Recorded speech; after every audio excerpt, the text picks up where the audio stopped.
Olá pessoal, meu nome é Cibele Paixão e esse é mais um vídeo do meu canal.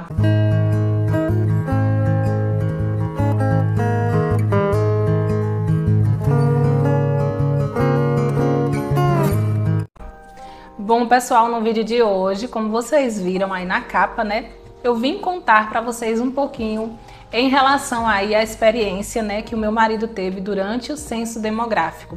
Eu convidei ele para participar desse vídeo, né, para falar um pouquinho para vocês sobre a experiência dele.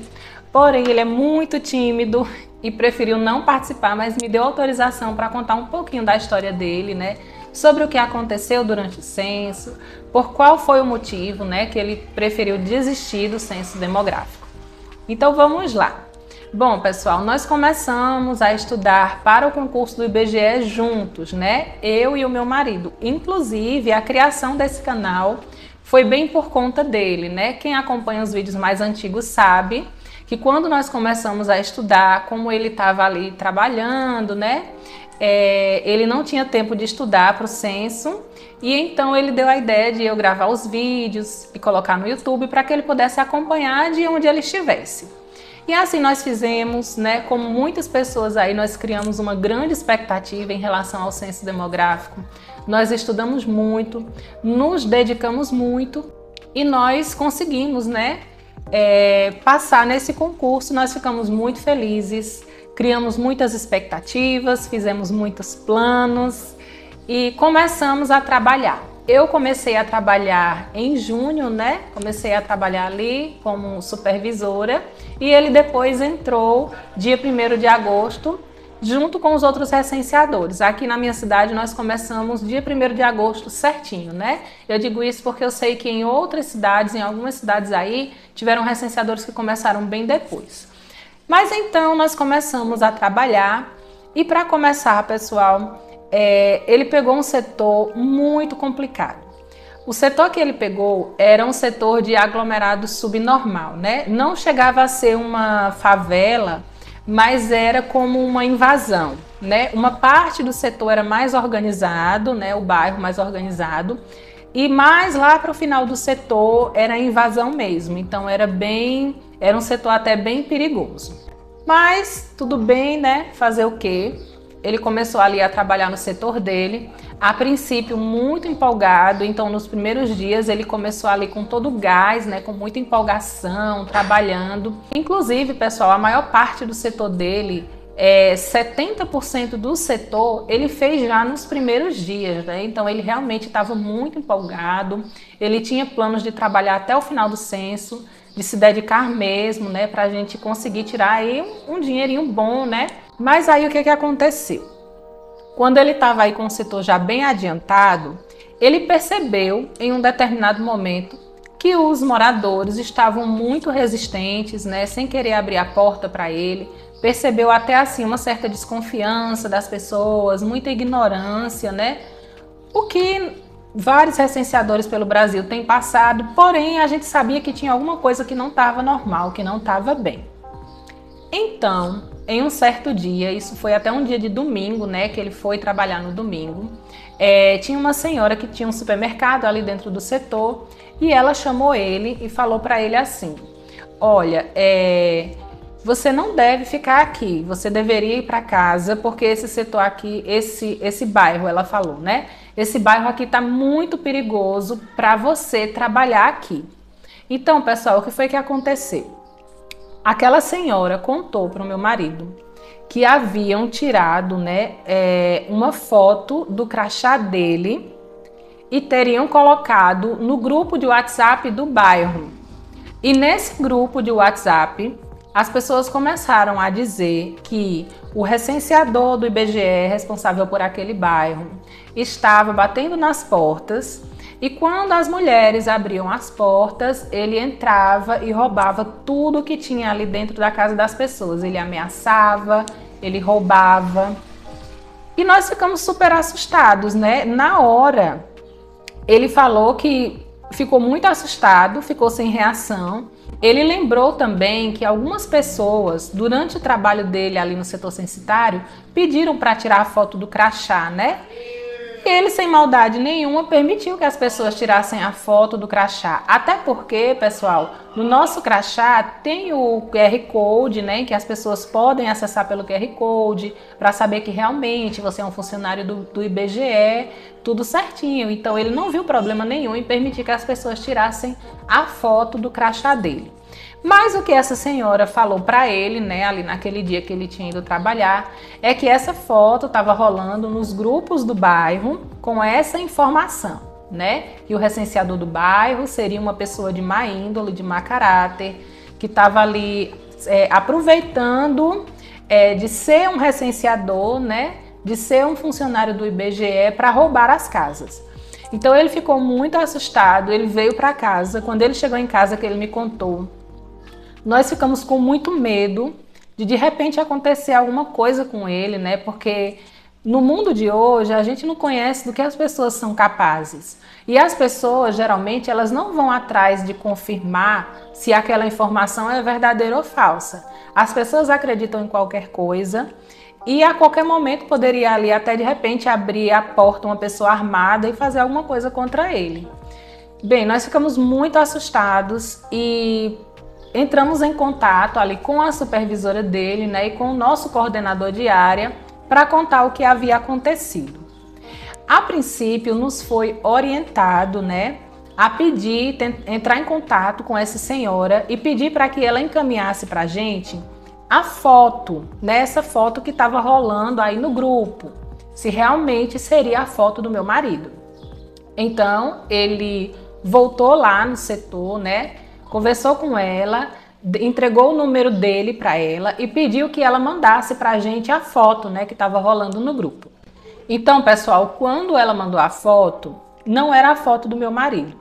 Era a foto de uma pessoa completamente diferente. Inclusive, né, o nosso coordenador de área falou que essa foto ela já rola desde o último censo demográfico há 12 anos atrás. Era uma foto de uma pessoa completamente diferente, né, que não tinha nada a ver com o meu marido, mas essa foto estava rolando no grupo e as pessoas simplesmente acreditavam e sequer abriam a porta para ele, para conferir se realmente era aquela pessoa daquela foto que estava rolando ali no grupo. E então o nosso coordenador de área entrou em contato, né, ali com o presidente do bairro, o presidente da associação de moradores.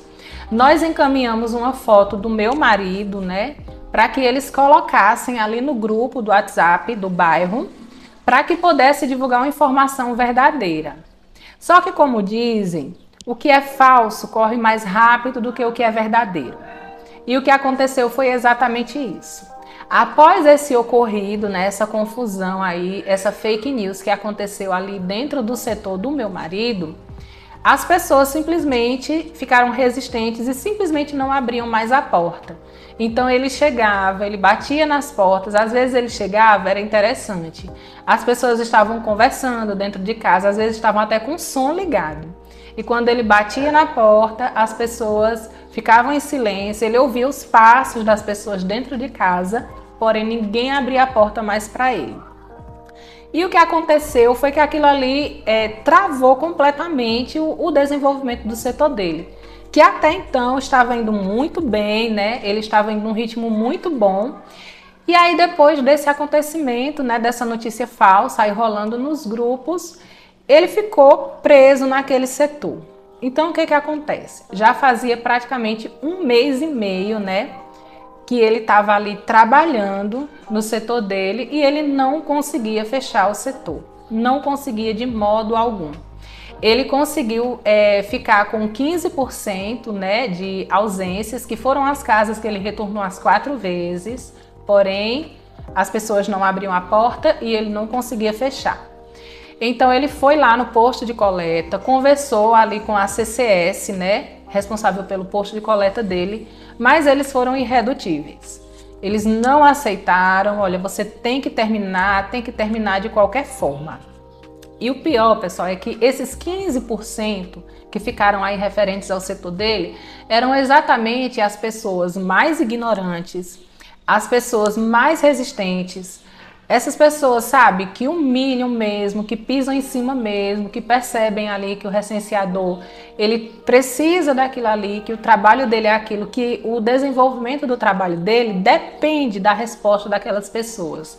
E uma coisa interessante que nós percebemos é que quando as pessoas percebem que você depende delas, elas se aproveitam mais ainda da situação. Eu tenho até um exemplo que aconteceu, não foi com meu marido, mas foi com um dos meus recenseadores, que ele ia várias vezes na casa da pessoa e a pessoa não atendia, né? E teve um dia que ele chegou ali, tinha outra pessoa, né? Ela tinha marcado, combinado um horário para ele ir. E quando ele foi, né, a outra pessoa que estava lá, que recebeu ele, ligou para a moradora e colocou no Viva Voz. E aí ele disse que ela falou assim: ah, eu tinha marcado com ele, mas eu precisei sair. Ele tem que voltar, ele é obrigado a voltar quantas vezes for preciso e eu só vou responder quando eu quiser. Então nós percebemos o quão difícil é o trabalho dos recenseadores. Quando eu digo para vocês que eu entendo a realidade dos meus recenseadores e de vocês também que me acompanham aqui no canal, é porque o meu marido passou por várias situações como essas, né? De humilhação, de pessoas desprezando, fazendo pouco caso do trabalho dele. E a equipe de supervisores, né, ACS e tal, estavam ali irredutíveis. Não, você tem que cumprir, você tem que fechar o setor com os 5%. Enquanto você não conseguir, a gente não fecha. E o que aconteceu, pessoal, é que ele foi ficando muito desanimado mesmo. Ele não conseguia de forma alguma fechar o setor dele. Ele não conseguia de forma alguma diminuir essa porcentagem de 15%, porque as pessoas simplesmente ficaram resistentes em relação a ele depois dessa fake news que surgiu aí nesse grupo do bairro. Bem, depois de muita peleja, né, nós tiramos aí alguns finais de semana e eu acompanhei ele, né, porque nós supervisores, nós não trabalhamos sábado e domingo.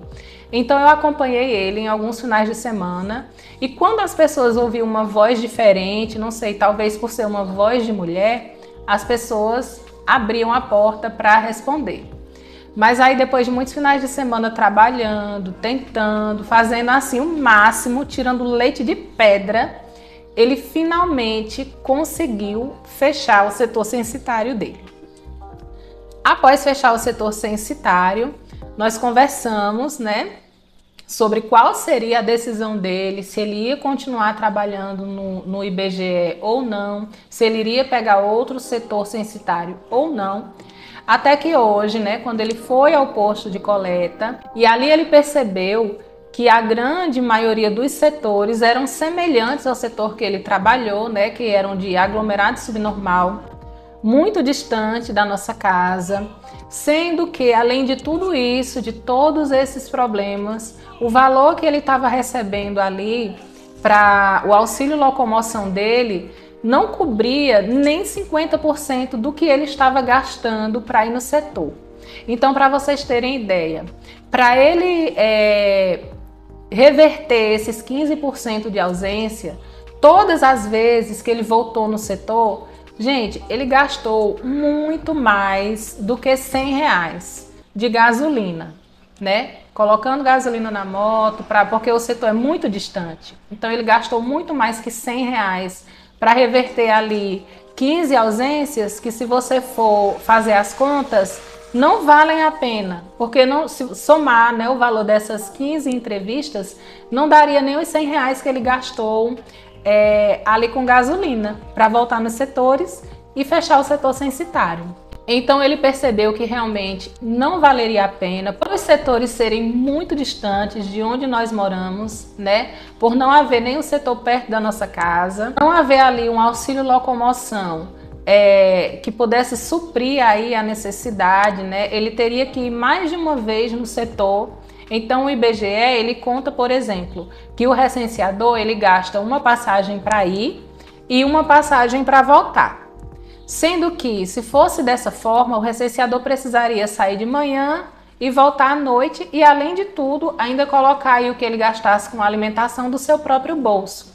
Porque nós recebemos, né, os recenseadores eles recebem esses R$ 50 aí por setor para gastar com alimentação, né? Tipo, para tomar uma água, comprar alguma coisa para comer. Mas se você for colocar na ponta do lápis, esses R$ 50 aí não dão nem para 10 dias, né? Quanto mais para um setor inteiro, que muitas vezes demora até mais do que um mês para terminar, que foi o caso dele. Então nós colocamos na ponta do lápis, nós vimos que o valor dado ali para locomoção e para alimentação não valia a pena, que a gente acabava gastando mais do que o que a gente recebia, né? E também, pessoal, nós somos uma família. Nossas contas são mensais. As contas que nós recebemos de água, energia, aluguel, são mensais, todo mês chega. E o pagamento do IBGE, às vezes ele demora até 1,5 mês, 2 meses para receber. Então, nós conversamos, né, e chegamos aí à decisão de que era melhor ele desistir, né? Na verdade, essa decisão foi mais da parte dele. Eu queria ainda que ele tentasse mais um pouco, porque como eu falei para vocês, nós criamos muitas expectativas, nós estudamos muito, nós nos esforçamos muito, mas infelizmente, para o meu marido, o IBGE chegou ao fim. O que ele me falou foi que depois de ter entregue ali o setor dele, o DMC, né, todo o material que ele recebeu durante o treinamento, ele falou que sentiu uma sensação de alívio, né? Ele falou que está aliviado. E agora vamos em busca de novas oportunidades. Eu vou continuar trabalhando no censo demográfico até o final do censo, né? Se Deus quiser, se for da vontade de Deus. E ele vai em busca de novas oportunidades. Então é isso, eu vim aqui contar para vocês, né, essa experiência. Já há alguns dias que a gente estava nessa indecisão, se desiste, se não desiste. E essa foi a decisão dele, eu respeito a decisão dele, porque eu fui ao setor com ele, eu percebi, né, as dificuldades que ele enfrentou ali no setor. A equipe, né, dos nossos superiores, muitas vezes, por não estar em campo, por não estar trabalhando, não estar lá no campo vendo como é que as coisas funcionam, eles acham que você sempre pode fazer um pouco mais, que você pode se dedicar um pouco mais, mas não foi o nosso caso. Então é isso, pessoal. Não esquece de deixar o seu like, tá? Aqui nesse vídeo. E comenta pra mim também aqui embaixo a sua experiência com o IBGE, se você continua no IBGE, se você já saiu do IBGE. Comenta pra mim aqui embaixo que eu quero saber um pouquinho da história de vocês. E até o próximo vídeo.